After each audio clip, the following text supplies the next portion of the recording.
अस्सलाम वालेकुम नाज़रीन, मैं हूं आपका मेज़बान आरिफ भट्टी और आप देख रहे हैं प्रोग्राम आज की शख्सियत। नाज़रीन, आज मैं मौजूद हूं जो मुस्लिम लीग नून के सरगर्म रुकन हैं चौधरी अख्तर हयात साहब। आज वो हमारे मेहमान बने और आज उनसे गुफ्तगू करेंगे।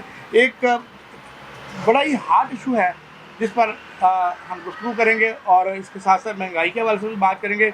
और जो नई गवर्नमेंट अभी बनी है पंजाब में, मियां हमजा शहबाज वज़ीर आला पंजाब बने हैं, उनके हवाले से भी गुफ्तगू करेंगे। अस्सलाम वालेकुम सर। जी वालेकुम अस्सलाम। जैसे क्या हाल है? अल्लाह का शुक्र है, अल्हम्दुलिल्लाह। जैसे सबसे पहले तो आपको बहुत बहुत मुबारक हो कि मियां हमजा शहबाज पंजाब के वज़ीर आला बने, जो कि मुस्लिम लीग नून की दरीना ख्वाहिश थी उसके मुताबिक, लेकिन पावर के साथ हैं, अपने वोटों के साथ हैं, सिलेक्ट होके आए हैं अवाम से और पार्लियामान से।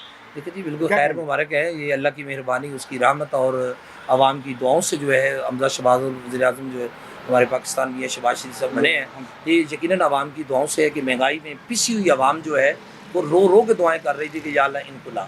तो आवाज़ खल्क नगार खुदा है, तो अल्लाह रब्बुल इज़्ज़त ने इस आवाम में, इस गरीब मखलूक की जो आवाज़ सुनी है और उसी का नतीजा है कि शरीफ बरादरान अब दोबारा जो है हुकूमत में। ठीक है। अच्छा, एक जो बड़ा हार्ड इशू चल रहा है अभी मक्का में, जो बात हुई है, जो नारेबाजी लगाई गई है, क्या कहेंगे उसके हवाले से? देखिए जी, ये तो हम शुरू से कह रहे हैं कि रियासत मदीना को, ये जो इमरान खान साहब और उनकी सिलेक्टेड टीम है, ये मदीना मुनव्वरा और अरबैन शरीफैन को जो है ना, ये इनकी एक मज़मूम कोशिश कह सकते हैं, बदनाम करने की कोशिश करें।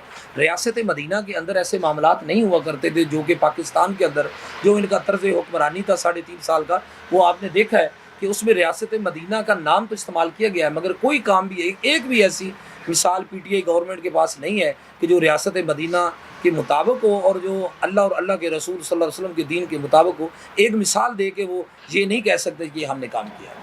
ठीक है। अच्छा, अभी क्योंकि महंगाई तो इस कदर हो गई थी कि अवाम जो है ना, ख़ासतौर पर महंगाई से सताए हुए लोग हैं। अब अवाम ने भी बड़ा शुक्रिया अदा किया है कि हुकूमत चेंज हुई है, हालात बेहतर होंगे, क्योंकि आप एक ताजर भी हैं और आपका कारोबार है, और आप कैसे समझते हैं कि अब हालात बेहतर हो जाएंगे? देखिए जी, एक तो आप डॉलर देख लें, 190 पे गया है, 90 प्लस हुआ है। बल्कि डॉलर का इतनी ऊंची उड़ान, आपको पता है कि पाकिस्तान के अंदर जितनी भी हमारी इंडस्ट्री है, जितना हम काम कर रहे हैं, या आम लोगों को नहीं पता कि पाकिस्तान के अंदर मटेरियल खाम माल तैयार नहीं होता। हमारी तमाम कौम जो है, पाकिस्तान की इंडस्ट्री जितनी भी है, हम जितना भी वर्क कर रहे हैं, हम सिर्फ ओनली लेबर पे काम कर रहे हैं। बेशक जैसे कि हमारी मोटर पंप्स का बिजनेस है, मोटर देखते हैं, इसमें खाम माल कॉपर वायर है, बेरिंग है, सील है, जितनी भी चीज़ें हैं वो सारी बाहर से आती हैं, इम्पोर्ट होकर आती हैं। हम सिर्फ उसको फिट करके अपनी लेबर चार्ज करते हैं। तो अब जो दुनिया का कोई भी मुल्क जो है ना, जब वो इंडस्ट्री की तरफ नहीं जाएगा वो तरक्की नहीं करेगा। मजदूरी में तो एक मजदूरी है, रोटी चल सकती है, मुल्क तरक्की नहीं किया करते। ठीक है। तो क्या समझते हैं कि अब पंजाब में हमजा शहबाज की हुकूमत बनने से पंजाब का ताजर है वो खुशहाल हो? असल में इसमें एक गवर्नमेंट ने जो पहली गलतियाँ की हैं, मैं वो थोड़ा सा बता दूँ कि गवर्नमेंट ने सबसे पहले इम्पोर्ट को बंद कर दिया।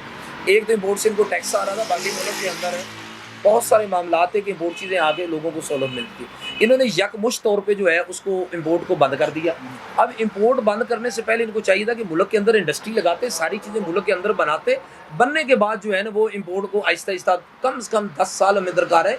मुल्क की बैरून मुल्क की इम्पोर्टेड हमें चीज़ें जो हैं उनको रोकने के लिए 10 साल से कम ऐसे नहीं रोक सकते। सबसे पहले इम्पोर्ट जो हमारी है उसको रोकने के लिए 10 साल का पीरियड चाहिए, और 10 साल के अंदर छोटे ताजरों को, छोटे इंडस्ट्री को हैवी कर्जे दे के कम मार्केट पे आप कर्जे देंगे और फिर हमारी इंडस्ट्री जो है ऊपर जाएगी, फिर हम जो है एक्सपोर्ट को बढ़ा सकते हैं। अच्छा, जैसे एक और बात बताएं, बहुत अलग बात है, आज हमने 17-18 दिन हो चले हैं बस बात को वज़ीर आला मुंतखब हो, क्या वजह है कि अभी तक हल्फ नहीं ले रहे? देखिए जी, ये इनकी हट धर्मी है अपना पीटीआई की। जैसे इन्होंने हट धर्मी के साथ जो है नया पाकिस्तान बनाया है, लोगों को 50 लाख घर दिए हैं, 1.5 करोड़ नौकरियां दी हैं, ये इसी तरह एक हट धर्मी है। और बेशक उसमें वफाकी हुकूमत ने आर्टिकल 6 की तैयारी कर ली है। ये आइन शिकन लोग हैं और इंशाल्लाह हुकूमत जो है इन आइन शिकनों के साथ आइनी हाथों से जो है निपटोगी, और जो जितने भी लोग इस आइन शिकनी में शरीक हैं, इंशाल्लाह अल्लाह के फजल करम से यही अदालतें जो है इनको सजा भी देंगी। ठीक हो गया। आखिर में कोई पैगाम देना चाहिए? आखिर में मेरा ये पैगाम है कि इस वक्त महंगाई में आवाम पिसी हुई है। उम्मत मुस्लिमा, पूरे पाकिस्तानी, मेरी आवाम, ताजर और तमाम सियासी समाजी कम्यूनिटी से गुजारिश है कि मुल्क के अंदर महंगाई इंतहाई हद को क्रॉस कर चुकी है और गरीब आदमी का चूल्हा जो है वो ठंडा पड़ चुका है। इस ईद की खुशियों में अपने दाएँ बाएँ महल्ले में, रिश्तेदारों में और सियासी समाजी लोग जितने भी हैं उस पर नज़र रखें, और जो फितराना आपने देना है या ज़कात देनी है, जो भी आपके मामलात इमदाद के हैं, वो देख कर काफ़ी सारे लोग सफ़ेद पोश होंगे जो आपसे मांग नहीं सकते।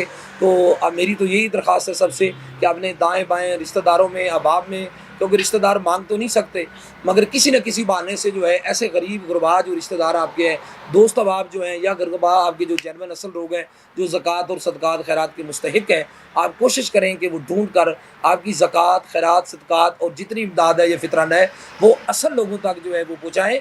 और कोशिश करें कि इस दफ़ा अपने बजट से बढ़ चढ़ कर हिस्सा लेके, ताकि अल्लाह ताला अपने हबीब के सदक़े इस मुल्क पे रहम फरमाए, हमारे मुसलमान भाई जो हैं सब जो दोस्त अमीर और गरीब जो है खुशियाँ एक तरीके से मना सकें। बहुत शुक्रिया अख्तर रियाज साहब। ये थे अख्तर रियाज साहब, बहुत ही सरगर्म रुकन अख्तर मुस्लिम लीग नून के, और इनकी जो काविशें हैं, जो इनकी सियासत है वो बड़ी सरगर्म है, और अपने पेशे के लिहाज से भी ये बड़े सरगर्म है। नाज़रीन, आपने अख्तर रियाज साहब की गुफ्तगू सुनी। इसी के साथ मुझे और अख्तर रियाज साहब को इजाज़त दीजिए।